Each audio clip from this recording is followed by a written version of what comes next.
Bien le bonjour à vous et bienvenue dans cet atelier. Ici, vous pouvez constater qu'on a un HC05 qui va permettre de faire une transmission Bluetooth vers l'appareil que l'on désire. Ça peut être un PC, ça peut être un téléphone, tout ce qui a une connexion Bluetooth et qui s'est envoyé du UART sur cette connexion Bluetooth. Donc à peu près tout. Ici, celle-ci est raccordée ici à la pin numéro 16 et 17. Donc 16 et 17, c'est la pin RxTX ici. Et donc en fait, on va pouvoir communiquer entre cet appareil et cet appareil. Qu'est-ce qu'il a comme un avantage cet appareil ici? C'est qu'il tourne sur Arduino, donc c'est du code C++ Arduino classique, mais c'est un ESP Vroom, un ESP32. Cet ESP32, en fait, il a la capacité d'avoir une puce Wi-Fi et une puce Bluetooth. Donc en fait, ça veut dire qu'il peut entendre du Wi-Fi et simuler du Wi-Fi, etc., etc. Mais aussi, il peut discuter en Bluetooth. L'idée, c'est que si vous connectez cette petite puce ici Bluetooth à un PC, ou à un téléphone, ou à n'importe quoi qui accepte du Bluetooth en tant que gamepad, vous pouvez simuler un gamepad Bluetooth. D'où le fait que vous pouvez me voir avec ici une petite manette. En fait, l'idée ici, c'est que ce que vous voyez ici, c'est basiquement ici une tablette avec les boutons présents dessus. Donc ici, j'ai une tablette en main qui va discuter avec ce petit HC05. Le HC05 va envoyer l'information dans le câble qui va arriver sur la pin 16 et 17 pour transmettre de l'information. Cette information, elle va être comprise et traduite par le code Arduino que vous pouvez constater ici, qu'on va aller voir ensemble. Et une fois qu'elles seront comprises, ça va émettre du Bluetooth. Ce Bluetooth va être compris par... Ce Bluetooth va être compris par le PC ici, qui a un second PC, c'est pas le PC sur lequel j'enregistre la vidéo. Donc il va être compris sur ce PC ici. Ce PC ici va du coup avoir une impression d'avoir une manette Bluetooth. Comment ça se fait? En fait, si vous allez dans les menus ici de Bluetooth de votre ordinateur et que vous ajoutez un appareil, ici, en fait, notre appareil ici va apparaître dedans. Et donc vous allez pouvoir l'ajouter et l'ajouter ici dans les appareils que vous comprenez. Donc là, il est connecté, je ne vais pas le retirer. Note que je pourrais, allez hop, on retire. Donc là, vous voyez, j'ai retiré mon appareil. Donc là, je n'ai pas de manette Xbox brochée sur mon PC. Je vais faire ajouter un appareil, Bluetooth. On voit que j'ai mon appareil ici qui s'appelle Eloalab RC Xinput ESP. Et soudainement, voilà, j'ai une manette là-bas, j'ai une manette là-bas. Donc si je pousse ici sur les touches, vous voyez que je pousse sur la petite touche là-bas, la touche là-bas, la touche là-bas, la touche là-bas, magnifique. On a évidemment les triggers, mais ici j'ai mis des 1 et des 0 pour ne pas avoir de la complexité. J'ai le retour au menu et le back et le start. On a les petites flèches ici. On a le fait d'enfoncer les joysticks qui ne se voient pas à l'écran mais qui se trouvent ici. On peut bouger les joysticks. On peut bouger les joysticks. Voilà. Et on a à peu près tout. Alors si on veut tester aléatoirement, j'ai fait un bouton ici qui dit aléatoire, et qui en fait relâche tout, et puis pousse de l'aléatoire, puis relâche tout, puis pousse de l'aléatoire. Et donc vous voyez, ça fait changer les inputs aléatoirement. Donc basiquement, une fois que vous avez ça, hein, si vous allez dans un jeu vidéo, ici, vous comprendrez qu'on a une simple manette Xbox. Hein. Donc ici je peux sauter, je peux balancer des boomerangs, je peux frapper, je peux montrer mes gros muscles. Tadam. Je peux bouger le joystick, mais ça n'a rien sur la ci. Et je peux me déplacer. Si je prends les petites flèches, je vais pouvoir faire des actions de flèches, telles que s'abaisser ici. Ou je vais pouvoir appeler le menu, repousser sur A. Vous voyez que basiquement on a tout ce qu'il faut pour jouer au jeu vidéo, basiquement. Alors, il y a un petit bouton que je ne savais pas qu'il y avait sur la Xbox, mais il y a ce bouton-là, qui en fait permet de lancer un enregistrement, ou en tout cas de prendre une capture d'écran, apparemment ici dans ce cas-ci. Normalement, il y a moyen d'enregistrer, je laisse enfoncer quelques secondes et je relâche. Ok, ça fait qu'une capture d'écran. Dans un autre cas, ça m'avait... Ah voilà, ça enregistre. Donc si je laisse enfoncer longtemps, ça enregistre. Si je laisse enfoncer longtemps, ça arrête d'enregistrer. Vous pouvez enregistrer des vidéos et faire des captures d'écran dans les jeux à partir d'un bouton de la manette Xbox, c'est prévu apparemment sur Windows. Que dire d'autre à part ça? Bah déjà c'est cool tout ça, hein, je veux dire. Et donc voilà, tout ça c'est à partir de ce petit appareil que je vous ai montré et lâché 0,5. Donc ça coûte plus ou moins 20 € et plus ou moins 5-10 € en fonction de l'endroit où vous allez acheter. Donc pour 25 €, vous pouvez simuler des manettes sur votre téléphone et sur votre PC. Ça ne marchera pas sur la Xbox, hein. La Xbox a des systèmes de sécurité et de contrôle qui font que ça ne marchera pas sur la Xbox, mais ça marchera sur le Windows, sur le Xbox Live. Donc si vous lancez l'application Xbox Live locale pour jouer sur votre propre console, et que vous branchez la manette Bluetooth dessus, vous pourrez évidemment jouer à votre Xbox. Parce que le Windows ne sait pas faire la différence entre une vraie Xbox et une fausse Xbox. Voilà, voilà. Alors, le truc, c'est qu'on va aller un peu regarder au niveau du code à quoi ça ressemble. Donc, permettez-moi ici, voilà. Donc, niveau du code, à quoi ça va ressembler? Évidemment, vous pouvez me donner une donation en forme de bière et de pizza si vous voulez. Le code, les informations sur comment on hack des inputs, il y a tout un tuto et un forum là-bas. Et en l'occurrence, nous, ce qui nous intéresse, c'est le site web là où le code se trouve.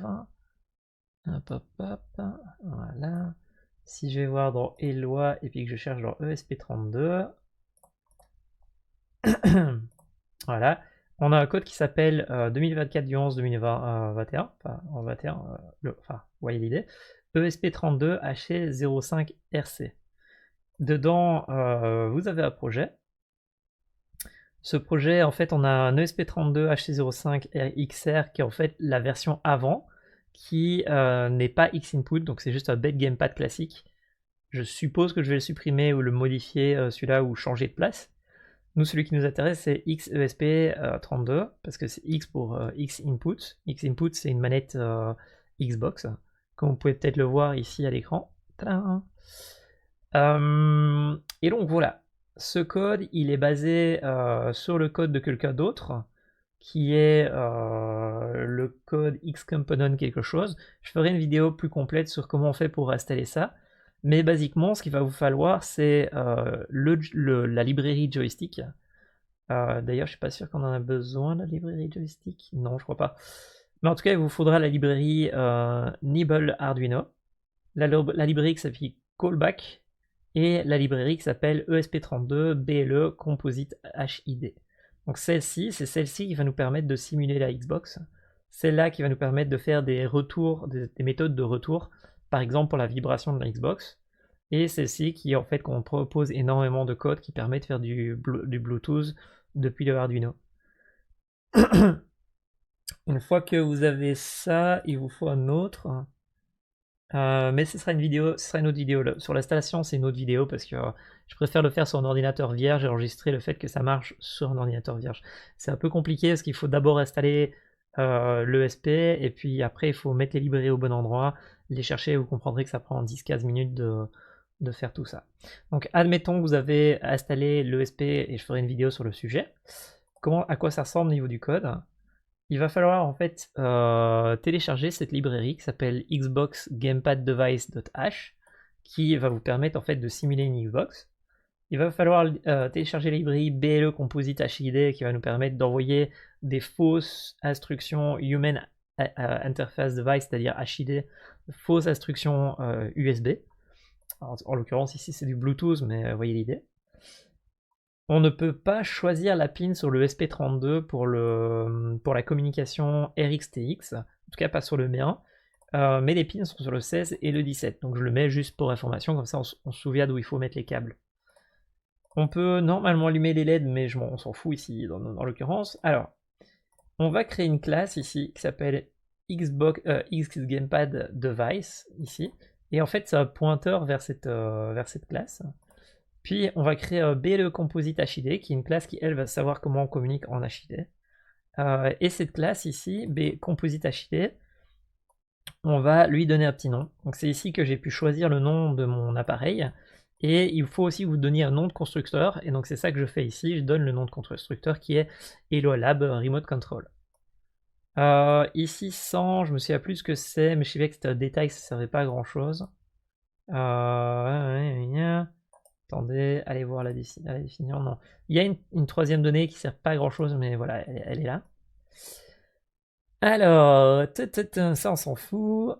Voilà. Alors, ce qui se passe, c'est que je vais peut-être pas aller trop dans le compliqué, mais quand on veut m'envoyer des données, en fait, ces données-là, on peut les envoyer dans différents formats.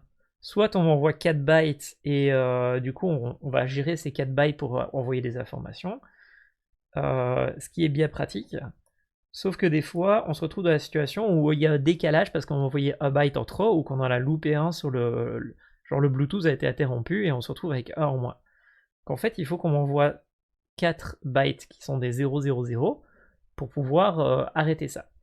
Ce qui se passe, c'est que la gestion des bytes, c'est pratique d'envoyer des bytes, sauf que quand on est sur une tablette comme ceci, la gestion des bytes, c'est pas aussi simple que ça. On n'est plus programmeur, du coup, on est utilisateur. Donc vous voyez que ici, si je veux éditer ce script-là, vous allez voir que, par exemple, je veux éditer ce bouton.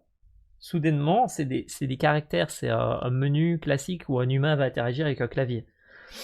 Donc du coup, pour le bien des gens qui vont utiliser humainement mon logiciel, enfin mon Arduino et le code qui est ici, ce que j'ai fait, c'est que j'ai fait un text mode. Donc l'appareil, le SP commence directement en version text mode, apparemment ici. Ça pourrait changer dans l'avenir, mais pour l'instant, il commence en text mode et ça me semble une bonne idée. Et après, si je veux, je peux dire on retourne en byte mode et là, ce sera des bytes. Donc ici, on est en text mode, FFF ici. Ce text mode, qu'est-ce qu'il va faire? Il va écouter à du texte qui arrive et attendre qu'il y ait un /n, comme ceci, pour dire c'est bon, on a un retour à la ligne, le texte il est fini. D'ailleurs, vous voyez que ça se représente ici par le fait que, hop, là j'ai pas de retour à la ligne, là j'ai un retour à la ligne. Le fait que j'ai un retour à la ligne va me permettre de dire bah, c'est bon, c'est une fin de ligne. Donc cette fin de ligne, on va pouvoir la lire. Donc voilà, je voulais dire que c'est assez important parce que toutes mes librairies fonctionnent avec des entiers, avec des chiffres, et soudainement je dois faire du texte, et donc du coup il y a un paradoxe entre les deux. Mais je vous expliquerai plus tard, on va pas aller dans le compliqué, je vais rester dans le simple. Ici, s'il y a \n à la fin, c'est retour à la ligne. Je vais aller directement alors, je vais skipper tout ça parce que c'est pas nécessairement la meilleure idée d'en parler maintenant tout de suite. Je vais directement aller à ce qui nous importe dès le début, c'est le 7. Voilà. Donc, avant de réceptionner des informations sur l'HC05, sur le petit truc Bluetooth, il va nous falloir vérifier quelque chose. Il va nous falloir faire lancer l'appareil et faire en sorte que ça fonctionne. Donc ici, le serial, c'est-à-dire le moniteur de debug ici, je lui ai mis une vitesse qui est cette vitesse-là. J'aurais pu mettre 960 ou autre chose, mais là j'ai mis cette vitesse-là. Donc ça, c'est ce qui va nous permettre de débugger l'appareil. Donc celui-là, il est connecté sur mon PC à moi. Je dis qu'il y a une pin out pour pouvoir afficher du courant dessus s'il y a besoin, sachant qu'on pourrait l'utiliser par exemple pour faire vibrer des choses, vu qu'on a les données du vibreur ici qui est affiché. Ok. Maintenant qu'on a mis un debugger pour qu'on puisse voir quelque chose, on va créer ici. Ça, c'est le code par défaut qui est fourni. Donc en fait, si vous faites File, puis vous allez dans Exemple, ici, et puis on va aller chercher le sien. Ça doit être sur... où est-ce que je l'ai mis encore son exemple? Ici, je crois. Voilà, donc si jamais vous cherchez le code de départ pour commencer, dans son code à lui, Composite HID, vous avez le gamepad, vous avez Fly Control, vous avez plein de codes disponibles pour faire plusieurs boutons, faire plusieurs des gamepads et des trucs comme ça. Je sais pas si on peut faire plusieurs gamepads d'ailleurs, mais nous celui qui nous intéresse ici c'est X-Input Controller, qui va nous permettre de simuler à une manette Xbox. Donc c'est de ce code là que je suis allé chercher l'information. Je vais l'ouvrir comme ça vous allez le voir. Voilà, ça s'ouvre. Voilà. Donc basiquement, tout ce qu'il demande, c'est d'avoir Bluetooth statut, HID composite, gamepad device, gna gna gna. On va créer une classe gamepad, on va créer notre composite HID, s'abonner à un événement s'abonner à un événement de vibration pour pouvoir écrire sur la pin en low et en high Et alors ici, il dit digital write pin, mais je vois pas sa méthode digital write pin, elle doit être plus bas. Non, pin LED ici. Ah, c'est le numéro de la pin. Donc ça pourrait être pour faire vibrer les choses.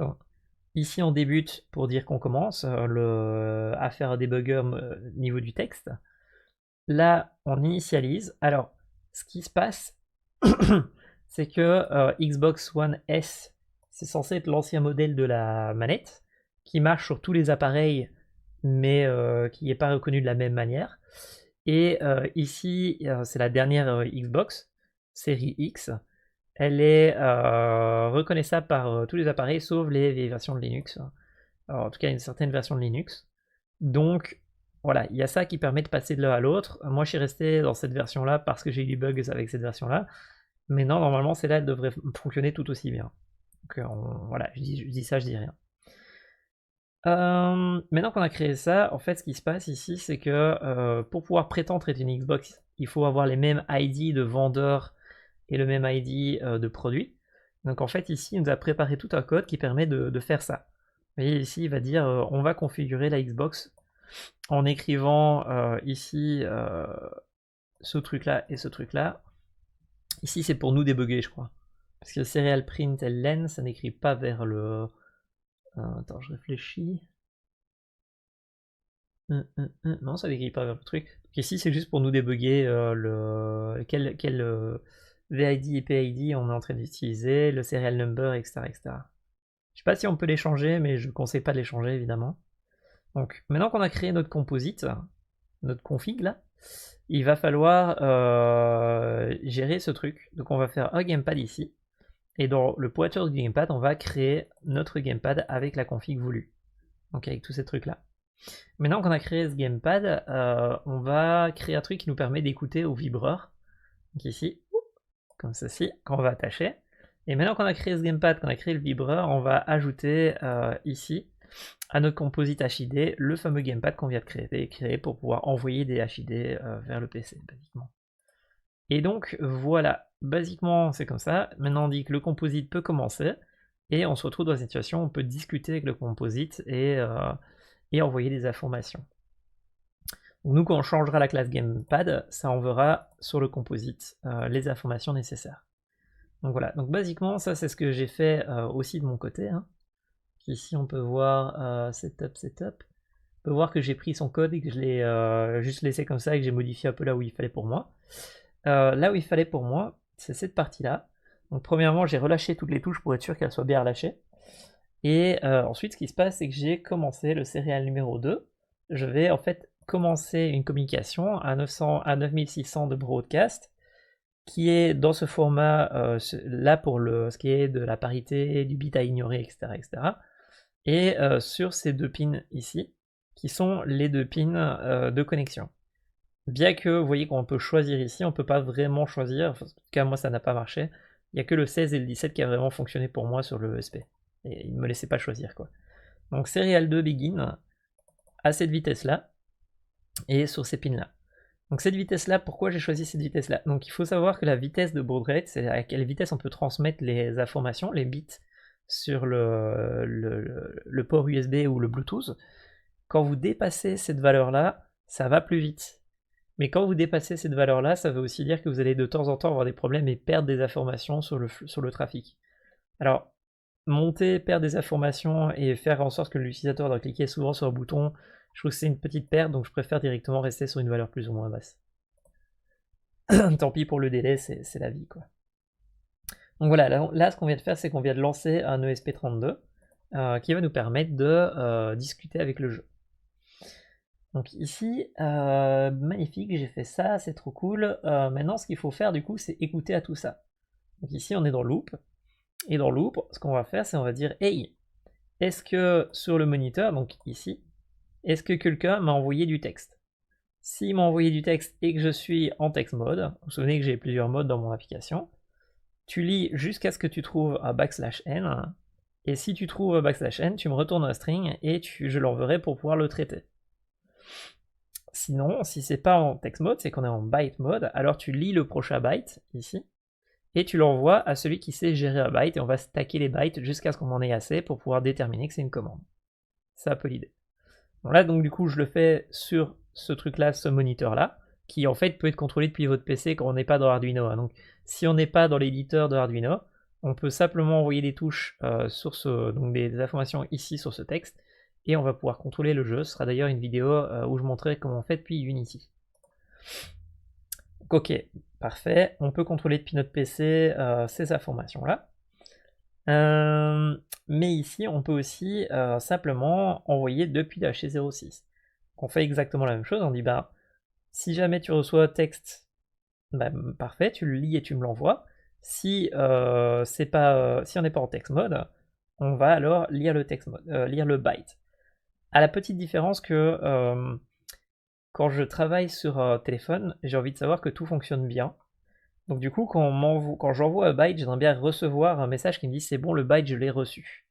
Donc ici, je dis bah si on veut un byte de retour, donc si l'utilisateur demande un byte de retour, tu peux lui écrire ici ce byte qu'il m'a envoyé pour qu'il puisse savoir qu'il l'a reçu. Donc c'est ça qui va nous permettre de dire c'est bon, on a reçu ce qu'il fallait. Sachant que si vous avez mal géré votre pont diviseur, c'est-à-dire la façon dont vous gérez l'électricité sur un HC06, ou qu'il y a le moindre problème, il ne le recevra pas. Donc l'envoi, la réception sur l'appareil va se faire tout seul avec l'HC05, mais si vous foirez le pont diviseur sur l'HC05, ou que vous en mettez pas et que vous espérez que ça fonctionne, des fois il peut ne pas recevoir le byte. Et ça c'est un détail. Donc pareil ici, hein, si je suis en Bluetooth et que du coup je suis connecté avec un appareil, je veux peut-être avoir un retour de savoir s'il a bien reçu mon information. Donc si jamais j'ai mis que je veux un mode debug, à ce moment-là, je dis c'est bon, écris-moi en retour ce qu'on a reçu, finissant par \n. Concrètement, en fait, ce genre d'information, ça va être affiché dans un terminal. Je crois qu'il ne fonctionne pas pour le moment, donc je vais le mettre, mais garantis pas qu'il fonctionne. Hop, hop, hop. Voilà, donc vous voyez que là, j'ai rajouté un terminal à mon application. Si je fais tourner sur l'application et que j'envoie, vous voyez que ça, c'est les données que j'envoie, qui sont envoyées, mais j'ai pas de données de retour. Donc ici, en l'occurrence, soit j'ai dit ici qu'il était désactivé, soit j'ai un bug et il faut que je corrige un peu la chose. Je vais me mettre en byte mode, juste pour voir. Vous voyez que quand je me mets en byte mode, ici, je reçois l'information que j'ai envoyée. Donc j'ai envoyé de l'information, c'est ce qui est en bleu. Alors je vais essayer de me mettre en Arduino, en ADB. Voilà. Vous voyez que ici, si je clique sur le bouton, ça envoie l'information et ça me retourne l'information. Et quand je relâche, ça me le renvoie. C'est parce que pour le moment, je me suis mis en byte mode. Et en fait, le byte mode, c'est je lis les 4 prochains bytes et si je les comprends, je fais une action. Mais ça veut dire que s'il y a un décalage, soudainement tout va à gogo. Donc ici, j'ai 0, 0 qui va me permettre de dire c'est bon, tu réinitialises tout dans un état 0 où l'index il est là. En fait, si vous envoyez 4 fois 0, il remet l'index à 0. Voilà.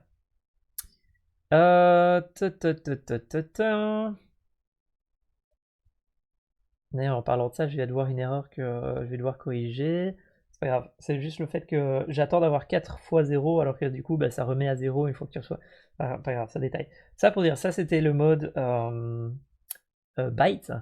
Ici, UTF-8. Alors si je reviens sur mon écran, vous voyez que quand vous changez de mode, il vous affiche que vous avez changé de mode et je suis en UTF-8 ou en ici text integer ou en hop hop hop. Vas-y.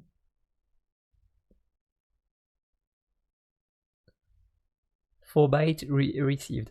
Donc la différence en fait entre les trois, c'est que ici, si je me mets en 4 byte receive, ça veut dire que je reçois 4 bytes qui sont censés être des entiers, et je vais les recompiler en entiers sans convertir. Donc je vais juste prendre les bytes et c'est parti, je les convertis. Ici, si je me mets en text integer mode, le text integer mode, en fait, ce qu'il va faire, c'est qu'il va lire du texte jusqu'au \n et il va convertir le texte que vous m'envoyez en action. Si c'est un entier, il va le convertir en entier et me le mettre dans mon programme. Si c'est pas un entier, mais que c'est un texte qui n'est pas entier, à ce moment-là, je l'envoie dans une méthode spéciale en disant bah, moi je sais pas le gérer, gère-le. Et donc en fait, vous pouvez aussi faire des commandes qui utilisent du texte dans l'application. Mais je déconseille parce que quand on utilise des commandes avec du texte, on se retrouve vite avec de très longs messages qui vont être pas extrêmement enfin, ça va faire perdre du temps de passage sur le truc. Parce qu'en fait, si vous envoyez un texte qui s'appelle move joystick left 42, bah, il y a tout le texte à envoyer, donc ça fait 12, 13, 14 bytes à envoyer, voire plus. Et donc du coup, ça s'accumule, quoi. Mais ça, détail, je vais pas en parler trop, je répondrai aux questions si on me pose des questions sur le sujet, mais là, je vais rester du coup en text integer mode. Ok. Donc tout ça pour dire, voilà, c'est comme ça qu'on va pouvoir réceptionner toutes ces informations, qu'on va les envoyer à serial receive string. C'est quoi un serial receive string? Ici, en fait, je reçois un texte, et je vais dire, bah, si jamais le texte est un nombre, comment je sais que c'est un nombre? Je vais parcourir tout le texte. S'il y a autre chose que des 0, des 1, des 9, des retours à la ligne, c'est que c'est pas un nombre. Donc si je vois ce genre de truc, je considère que c'est pas un nombre. D'ailleurs, je pourrais en rajouter un juste pour être sûr, qui est espace. Voilà. Donc s'il y a autre chose que ça, c'est pas un nombre. Donc si c'est pas un nombre, c'est que c'est un entier. Si c'est un entier, du coup, c'est qu'on peut le convertir. Donc on va demander, bah tiens, essaie de me convertir ce nombre en un nombre. Et le fameux nombre, tu vas me l'envoyer à qui sait gérer des nombres, ici. INT command received. Ah oui, ici en fait ce qui se passe c'est que notre logiciel il fonctionne avec des nombres. Sauf qu'en fait il fonctionne avec des bytes qu'on nous envoie, donc des 0 à 255, des valeurs sur 11 bits, sur 8 bits. Ces 8 bits, je vais les recevoir, mais du coup moi j'en attends 4. Donc tout mon logiciel fonctionne sur le fait d'attendre 4 bits. Ouais, sauf que ici on est en train d'envoyer du texte. Ben, du coup, il faut bien convertir ce texte, ce nombre, en 4 bits. Et donc c'est ça que je fais ici, c'est je convertis le nombre que vous m'avez donné en un nombre, attends, je regarde où je suis ici. Voilà. Je dis, j'ai besoin de 4 bytes, et on va convertir cet entier en des bytes. Une fois qu'on l'aura converti, on va les stacker comme si on les avait reçus manuellement à la main. Et comme ça, je vais faire comme si j'avais reçu 4 bytes plutôt que vous m'envoyez un texte, si vous voulez. C'est un peu ça l'idée. Donc la conversion d'un byte, ça se fait comme ça en programmation. En fait, ce qui se passe, c'est qu'on prend un entier, donc un chiffre, qui est composé sur 4 bytes. Et donc on va prendre la valeur, le premier byte, et on va le créer simplement en décalant, en demandant qu'on veut juste les 2 premiers digitaux. Puis on va décaler de 8, puis prendre les 2 premiers digitaux, puis décaler de 8, puis prendre les 2 premiers, puis décaler de 8, puis prendre les 2. Et c'est comme ça qu'on va se retrouver à pouvoir convertir un byte en un tableau, un entier en un tableau de 4 bytes, basiquement. Inversement, c'est comme ça qu'on fait. Donc vous voyez qu'ici on prend un byte, on le met, puis on prend un byte qu'on décale de 8, puis un byte qu'on décale de 16, et un byte qu'on décale de 24, et c'est comme ça qu'on compose un entier. Et la façon dont il est stocké, ici il est stocké en version Little Indian, et Little Indian c'est une version C#, enfin c'est pas une version C#, mais c'est une version qui est utilisée en C#. Contrairement à JavaScript et Python où c'est du Big Endian. C'est en fait, est-ce qu'on commence de gauche à droite ou de droite à gauche quand on stocke ces 4 bytes ici. Ok, tout ça pour dire, je retourne à notre code. Hop hop hop. Ok, donc là on vérifie que c'est un nombre, magnifique. Donc là, si jamais on m'envoie un string, on vérifie que c'est un nombre. Si c'est un nombre, je le convertis en nombre. De nombre, je le convertis en des bytes. Et de ces bytes, je l'envoie à ce qui va pouvoir gérer les commandes avec un chiffre. Si jamais c'était pas un chiffre, bah on affiche que c'est pas un chiffre.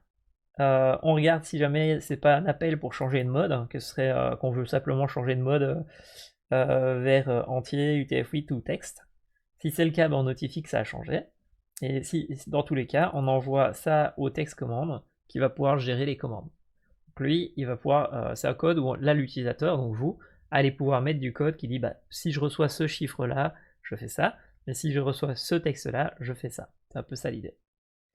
Et donc, voilà, C'est basiquement l'idée de base. Donc par exemple, le texte commande ici ressemble à ceci. Voilà. Donc le texte commande ici, c'est juste que vous allez recevoir « Hey, mec, t'as reçu une commande du texte, qu'est-ce que tu veux faire ici ?»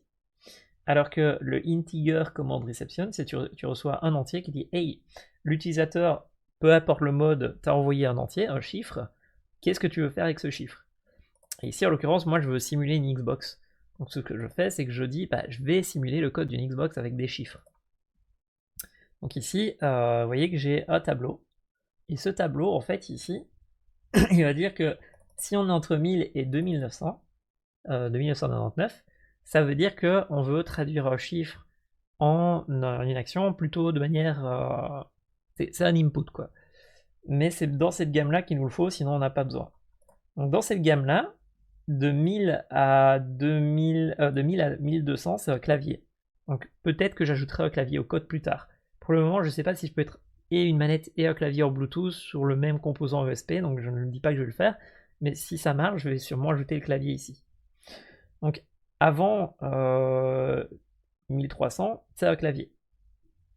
Ici, quand on arrive à 1300, ça va être notre Xbox. Donc on dit que si je reçois le chiffre 1300, à ce moment-là, je vais pousser sur A. Si je reçois le chiffre 2300, je vais relâcher A. Presse A, false. Du coup, je fais ça pour X, je fais ça pour B, je fais ça pour Y. Je fais ça pour les boutons de côté, les joysticks ici. On fait ça pour les menus, voilà. Pour le D-pad, alors le D-pad c'est un peu particulier. Donc le D-pad, c'est ce truc là, si vous voyez le truc qui clignote là. Voilà, je me suis tué d'ailleurs. Le D-pad c'est ça.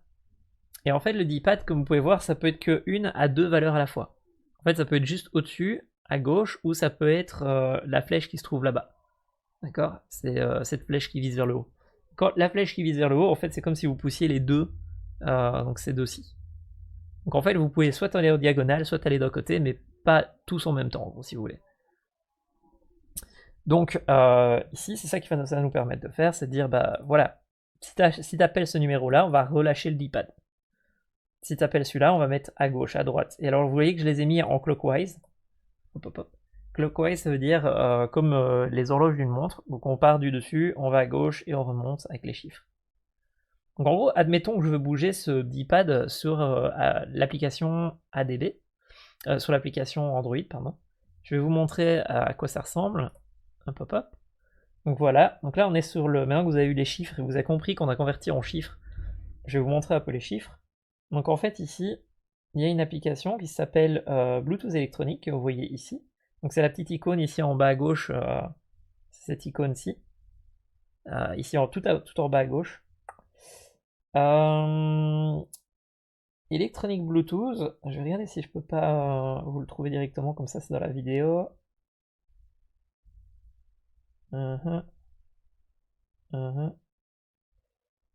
Recherche et électronique Bluetooth. Voilà, vous voyez, électronique Bluetooth, c'est cette application-ci qui va vous permettre en fait de simuler des graphes, avoir des logs et des trucs comme ça. Très très très bonne application, elle existe depuis très longtemps et je l'utilise à souhait. Vous pouvez voir, en fait, ça permet de faire ce genre d'interface. Vous pouvez avoir des logs, vous pouvez avoir des menus qui vous affichent que s'il y a de l'humidité, s'il y a des LED que vous voulez allumer, s'il y a des choses comme ça quand vous faites de l'IoT. Ça permet de changer les lumières de vos LED si vous voulez changer les lumières via le Bluetooth. Ça permet de regarder la température de la pièce, l'humidité, des trucs comme ça. Vous pouvez créer vos propres interfaces ici et rajouter des petites mesures et tout. Et vous pouvez faire des joysticks assez basiques, assez simples, si vous voulez faire des joysticks assez basiques et assez simples. Genre celui-là, c'est celui qui était fait pour simuler un gamepad depuis mon Raspberry Pi Pico.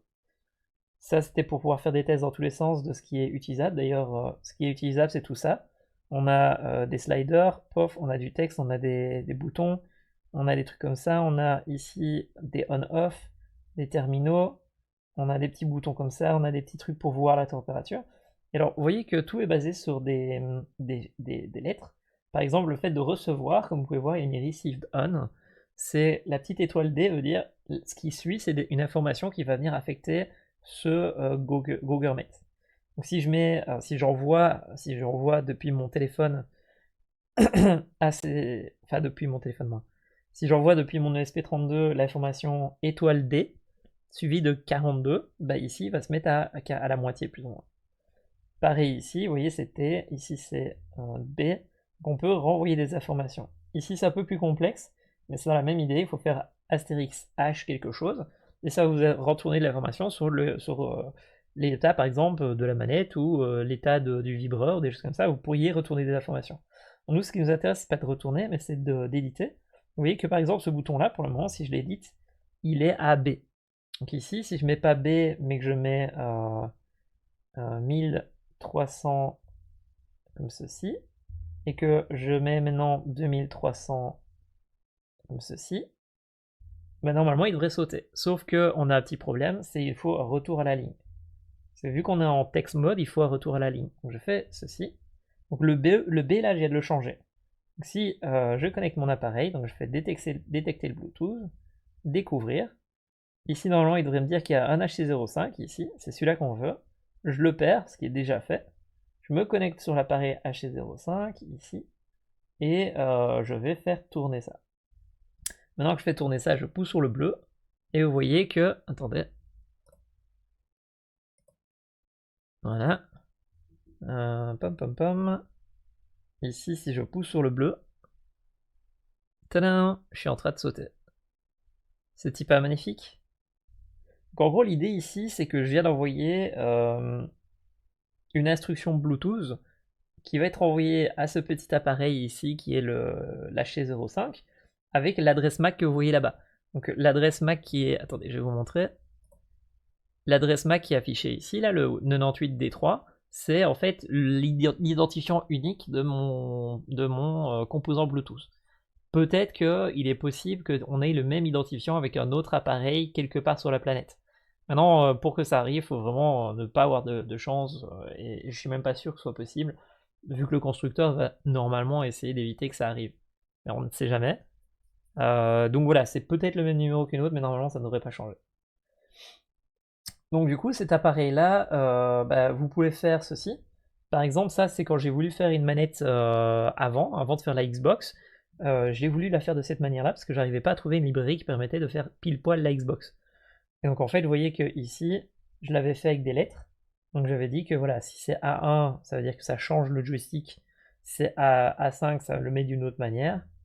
Ici, c'était pareil pour les boutons. Donc vous pouvez voir qu'il y avait H, G et tout. Donc le 1, ça voulait dire qu'on le mettait à une valeur de vrai, donc là-bas. Et l'autre ici, ça permettait de dire qu'on le mettait vers le négatif. Donc ça, c'est tous les axes. Vous voyez qu'il y a plusieurs axes, il y a 12 axes. Parce que sur la majorité des joysticks de base, vous avez maximum 12 axes, 11 axes. Donc ici, vous voyez que j'ai 11 axes disponibles que je peux changer. Ça, c'était les petits boutons. Donc ça, c'était les 12 boutons disponibles sur la Xbox si vous étiez une manette normale et pas X-Input. On a évidemment les petits boutons classiques, on a ça, vous voyez que l'idée c'était de faire un truc dans le genre. Le truc c'est qu'après avoir fait cette manette, justement j'ai trouvé comment on faisait la manette X-Input, d'où cette vidéo. Et donc du coup j'ai changé le code, sauf que je ne suis pas gardé dans l'ancien mode avec des lettres, je préférais directement aller sur des chiffres, vu que toutes mes boîtes à outils sont bien des chiffres. Et c'est ça que j'ai fait. Donc, par exemple ici vous voyez celui-là, je vais vous le montrer. Vous voyez qu'en fait c'est la même idée. On envoie un chiffre, genre 1331. Donc, si on regarde au niveau du code, retenez bien 1331 pour le truc. Voilà. Si on revient au niveau du code, 1331, ici, c'est définir l'axe gauche vertical et l'axe gauche horizontal. Et donc ici, bah, ça va me permettre en fait de simplement dire quel axe correspond, enfin, à un chiffre, je vais pouvoir associer le changement d'axe en fait. Si on va voir à quoi ça ressemble au niveau du code derrière ça. Voilà. En fait, ici, on dit qu'on veut un pourcentage et qu'on veut le changer. Donc on dit, voilà le pourcentage qu'il faudra envoyer à la manette quand on nous demande d'envoyer les informations. Donc je stocke ça là-dedans. Et quand je fais update stick, en fait, ce qui se passe, c'est que on prend un pourcentage, on le multiplie par une valeur maximum qui correspond à la donnée que la Xbox attend, qui est 32 762 en version signée, donc négatif ou positif. on le multiplie par le pourcentage, et on va appeler la gamepad, la classe gamepad, et on va lui envoyer voici les données du joystick de gauche, voici les données du joystick de droite, et on envoie le rapport, basiquement. Il y a la même donnée pour les triggers, sauf que les triggers, je vois qu'ils y sont pas, donc je dois les changer à un autre endroit. Les triggers, eux, je les change directement, comme vous pouvez voir.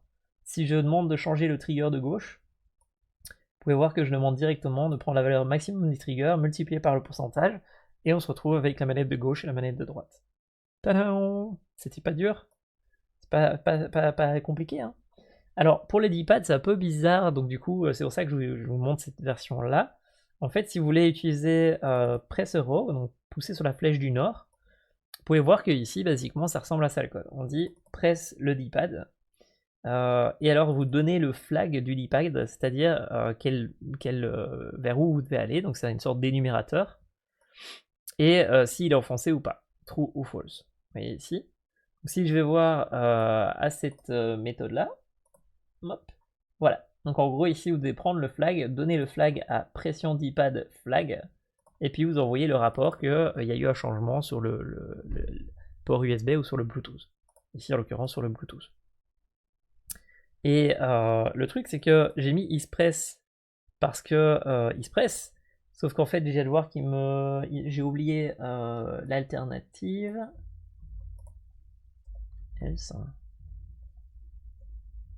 Voilà. L'alternative, c'est si vous me dites de ne pas le presser, je peux pas désactiver juste ce D-pad là en fait. Je dois désactiver tout le monde. Je dois release D-pad. Parce qu'en gros, il n'y a pas une touche qui permet de dire je relâche celle-là. En tout cas, pas que je sache. Peut-être que je me gourre. Faudrait peut-être que je vérifie. Mais normalement, dans mes souvenirs, on peut pas. Il n'y a pas release D-pad. Pad. Voilà.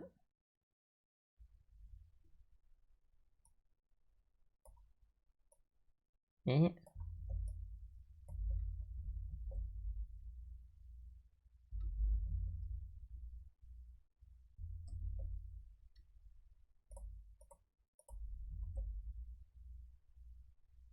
je vais chercher un peu. Je regarde, on sait jamais que je vois la méthode.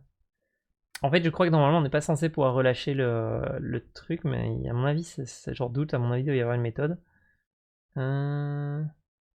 Release d'ipad, share d'ipad. Voilà, ouais, il n'y a pas le release d'ipad. La raison de ça, mais je peux me tromper, hein, mais la raison de ça, c'est parce que simplement, on n'est pas censé pouvoir relâcher, sinon on va faire comme si c'était des boutons, alors que c'est pas des boutons. C'est basiquement, il y a 9 boutons dans l'appareil, on peut activer un ou l'autre bouton, quoi. Basiquement. Donc ici, tout ce que je fais, c'est de dire, bah, on relâche, on le remet sur le bouton du centre, c'est-à-dire pas de bouton, quoi. Ça pour dire. Ça, c'était le D-pad. Et donc, voilà. Donc, vous voyez qu'on a différentes manières. Ici, par exemple, pour les boutons, ça se gère comme si on dit presse-moi ce bouton avec cet ID, ici, ou relâche-moi tel bouton avec cet ID. Et en fait, le code derrière, ça ressemble à ceci. On dit gamepad.press, on lui donne l'ID du bouton, le numéro en entier du bouton, c'est ça qui nous permet de pousser sur le bouton en question. Et donc, voilà. Que dire d'autre à part... Bah voilà, je vais faire plus de vidéos sur le sujet parce qu'une vidéo va pas suffire. Je regarde vite s'il y a d'autres informations, parce qu'il y en a plein d'autres informations, mais dès qu'ils sont importantes et qu'il va pas prendre une demi-heure à discuter. Donc ça, basiquement, c'est les codes qui me permettent de diviser, mais ça, du coup, je vais pouvoir les retirer d'ailleurs. Ok. Display. Alors ici, c'est le fameux stack. Je crois que je vais parler du stack. Ouais, je vais parler du stack, puis je vais m'arrêter dans cette vidéo aussi. Donc en fait, ce qui se passe... Voilà. Ce qui se passe ici, c'est que quand je reçois un texte, j'essaie de le convertir en un entier, en un chiffre. S'il est converti en entier, j'envoie 4 bytes. Si jamais c'est pas un texte, bah en fait j'attends que l'utilisateur m'envoie 4 bytes simplement. D'accord? Ces 4 bytes, en fait, je peux les stacker dans un buffer qui lui fait une taille de 4 bytes maximum. Vous voyez que ici, basiquement, je dis, bah, on prend le byte numéro on prend le byte numéro 1, on le met dans le 0. On prend le 2, on le met dans le 1. Le 3 dans le 2. Et puis alors après, on prend le nouveau byte et on le met dans le 3. Vous voyez que là, ça va me permettre de stocker les bytes. Je dis, voilà, ça va être les bytes qu'on a reçus. Maintenant qu'on a reçu ces bytes, le truc c'est que nous, on aimerait bien pouvoir les débugger en tant que caractère, les voir en tant qu'une lettre quand c'est des lettres. Donc du coup, ici, je convertis ces bytes dans un buffer de caractères. Donc ici, j'ai 4 caractères, 1, 2, 3, 4, et je les stocke dedans. Bon, maintenant que j'ai reçu ces fameux bytes là, le 0, 1, 2, 3, il va falloir que je le convertisse en un entier, en un chiffre. D'accord?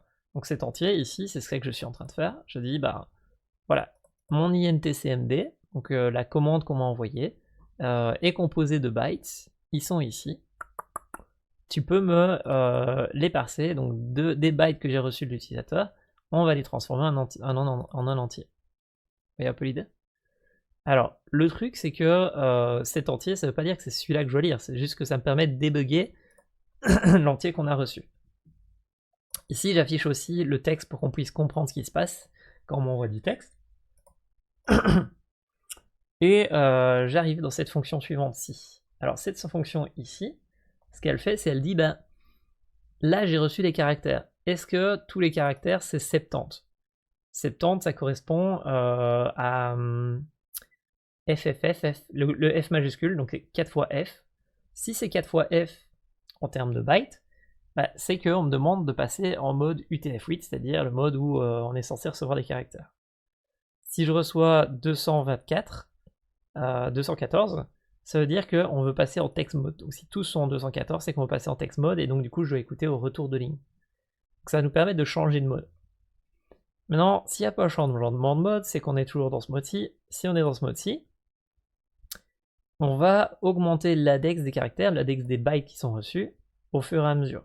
Donc on fait, c'est bon, j'ai reçu un byte, c'est bon, j'ai reçu un byte, c'est bon, j'ai reçu un byte, et on augmente tout ça. Si jamais on s'aperçoit que l'index il est supérieur ou égal à 4, c'est-à-dire que j'ai reçu 4 bytes, vu qu'on est en byte mode, on va dire c'est bon, j'ai reçu, j'ai reçu 4 caractères, 4 bytes. Ces 4 bytes, du coup, ça veut dire qu'on peut remettre l'index à 0 en disant bah, j'attends le suivant. Et on va en fait ici check switch mode from current, c'est-à-dire qu'on va dire bah, c'est bon, on va regarder dans quel état on est pour le moment, quelle action on doit faire. Et ensuite on déclare à l'utilisateur c'est bon, j'ai reçu un entier, mec c'est trop sympa. Par contre je vois que j'ai fait de la merde. Je vais devoir changer quelque chose parce que intcmd ici, il devrait être ici au-dessus. Si je me trompe pas. Parce que le but c'est d'envoyer un entier seulement si on a trouvé un entier, pas dans un autre cas. Quoi. Donc ici basiquement je dis hey, tu augmentes l'index, tu affiches ici pour que je puisse débugger le fameux index. Ah oui, c'est pour ça que... Non, j'affiche ici pour pouvoir afficher la chose. Donc vous voyez que ici, si par exemple je me permets de lancer, voilà, si je pousse sur cette lettre-là, vous voyez que je reçois 4 bytes. Ces 4 bytes, il y en a un qui commence par 254, 800, d'accord. Ensuite ici, ça ressemble à ça au niveau des caractères, vu que c'est des bytes, vous voyez que ça ressemble à rien, parce que basiquement 254, c'est le caractère de fin de tableau, et celui-là c'est début de tableau. Ça représente ce chiffre-là, 2302, et en format texte, donc ça, si on le compresse l'un derrière l'autre, ça ressemble à ça, il faut que je change, j'ai fait une erreur. Il va falloir que j'aille changer là, il y a une erreur. Bon, tout ça pour dire. Je reçois les bytes, ici, pof. Ces fameux bytes que j'ai reçus, je vais pouvoir les afficher parce que j'en ai reçu 4. Vous voyez ici, j'en ai reçu 1, 2, 3 et 4. Donc vu que j'en ai reçu 4, je dis au gars qu'on a reçu 4 bytes, et donc on va pouvoir exécuter le 2302. Vous voyez un peu l'idée? Donc si je pousse sur un autre byte, hop là, hop là, hop là, vous voyez un peu l'idée? Alors le texte que vous voyez arriver là, sur celui-là, c'est la vibration du moteur. Donc en fait là, c'est Microsoft qui via le jeu me dit « Hey, faudrait faire vibrer ce moteur avec cette intensité ». Je ne l'ai pas encore utilisé, mais je pourrais l'utiliser. Bon voilà, ici j'ai l'information. Si je bouge avec le joystick ici, hop, vous voyez que je reçois beaucoup de bytes. mais ça reste 4 bytes, c'est à chaque fois des chiffres qui sont envoyés. Vous voyez que si je vais en bas là, le chiffre c'était 1346. Si je vais là, 1347, si je vais là, 1348. Vous voyez un peu l'idée. Et donc, c'est pas plus bête que ça. Et voilà, voilà. Alors, si vous voulez rester à l'ancienne, et vous dites non, mais moi, je préfère rester à l'ancienne, ce que vous pouvez faire, c'est envoyer du texte classique. Donc, je vais vous montrer. Je vais écrire ici. Donc, ça, c'est les commandes si jamais il se passe quelque chose en chiffres. Je regarde après les commandes, la fonction qu'on a vue tantôt avec la commande en texte. Voilà, vous voyez que ici c'est la commande en texte. Donc, admettons que vous êtes à l'ancienne et que vous dites non, non, moi j'aime bien du texte. Vous pourriez faire ceci. If text est égal à A, comme ceci. Voilà. Ici. À ce moment-là, je pousse sur A. Donc je fais je pousse sur A et je relâche A. Donc ici en l'occurrence, si c'est pas poussé mais c'est juste enfoncé, c'est press A. Comme ceci. Voilà, trop. Voilà. Copier-coller.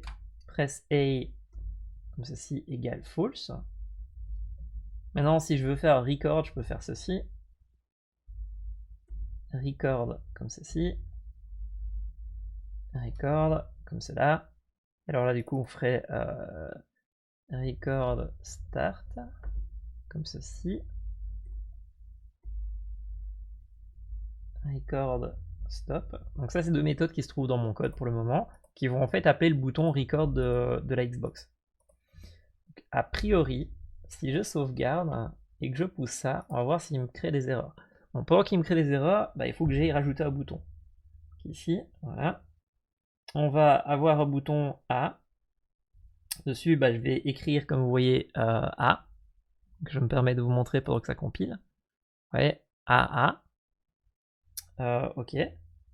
On va rajouter un autre bouton record en dessous. On va écrire record en majuscule.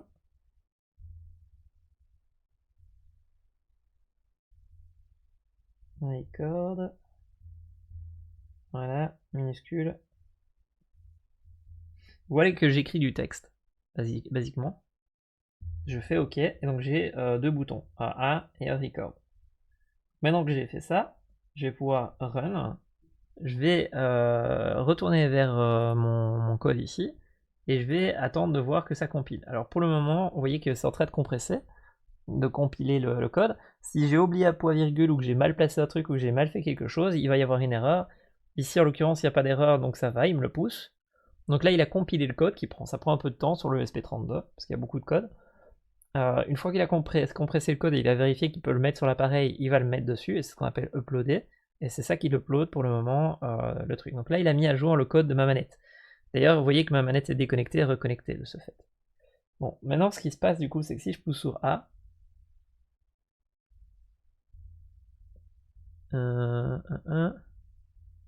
attends, A, c'est censé être... Alors, je crois que c'est parce que j'ai oublié les retours à la ligne.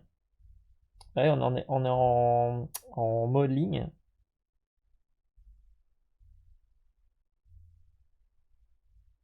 Je me permets de rajouter un retour à la ligne. Voilà. Et voilà. Donc si je pousse sur A, il saute. Je relâche. Si je veux faire une capture d'écran, je clique brièvement sur le fait de pousser sur le bouton. Si je veux faire plus qu'une capture d'écran, je laisse enfoncer quelques secondes. Je relâche. Voilà, je suis en train d'enregistrer. Le problème, c'est que quand je relâche la touche, bah, il relâche le record, quoi. Donc voilà, j'ai lancé l'enregistrement. Je relâche. Voilà. Tadam! Et donc, voilà. Donc vous pouvez le faire à l'ancienne, hein, vous n'êtes pas obligé d'utiliser mon système obligatoirement, mais à ce moment-là, il faut que vous éditiez votre propre code. Si vous utilisez mon code tel qu'il est, à ce moment-là, il faudra utiliser les nombres que j'ai utilisés dans le code, quoi. C'est quoi l'avantage d'utiliser des nombres comme j'ai utilisé? En fait, l'avantage d'utiliser du char, c'est que pour peu que vous êtes en dessous de 4 caractères, vous êtes plus rapide que mon code. Mais dès que vous dépassez 4 caractères, donc par exemple ici, 1, 2, 3, 4, voilà. Ici, vous perdez 3 bytes. Vous perdez le R, le D et le retour à la ligne. Vous allez me dire, ouais, bah c'est pas tellement. Bah oui, c'est vrai que c'est pas tellement. Donc du coup, vous pourriez simplement utiliser des caractères comme ça. Le truc, c'est que il vous manque aussi toute une gamme. C'est-à-dire que quand vous envoyez des caractères, vous pouvez utiliser que 24 x 24, ça fait 48, plus quelques autres caractères, ça fait 50 caractères.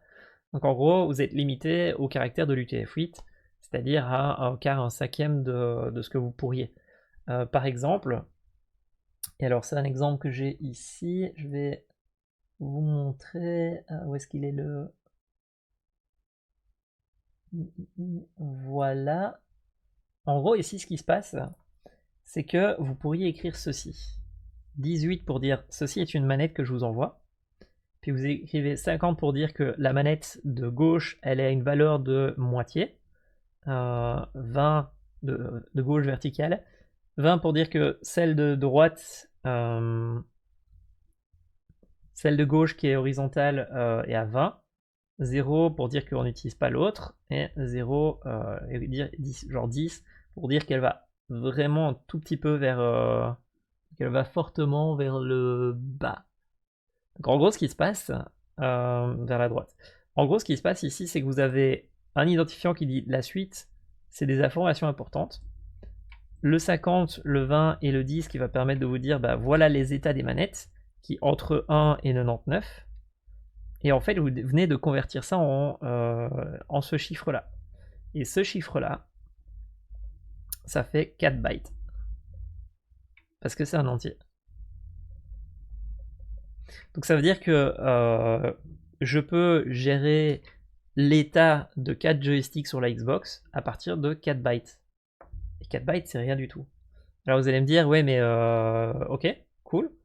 Alors en fait, ce qui se passe, c'est que si vous stockez vos manettes un peu plus différemment, c'est ce que j'étais en train de faire avant de m'égarer, donc il y a ce code-là qu'il faut encore que je fasse.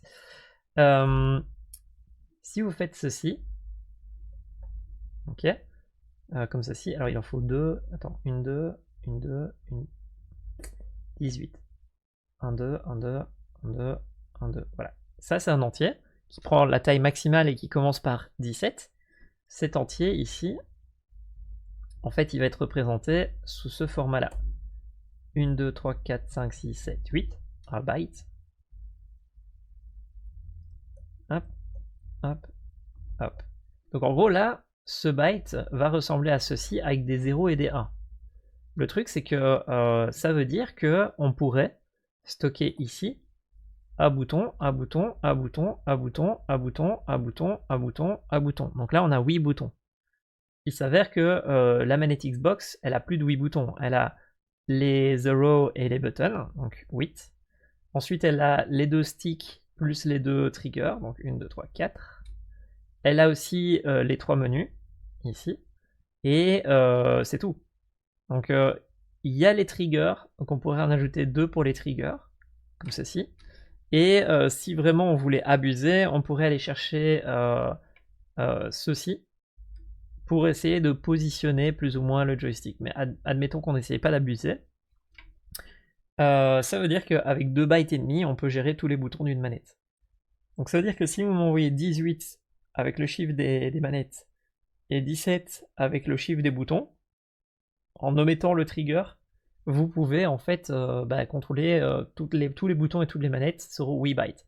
Donc si vous m'envoyez 8 bytes, je peux gérer toute la manette.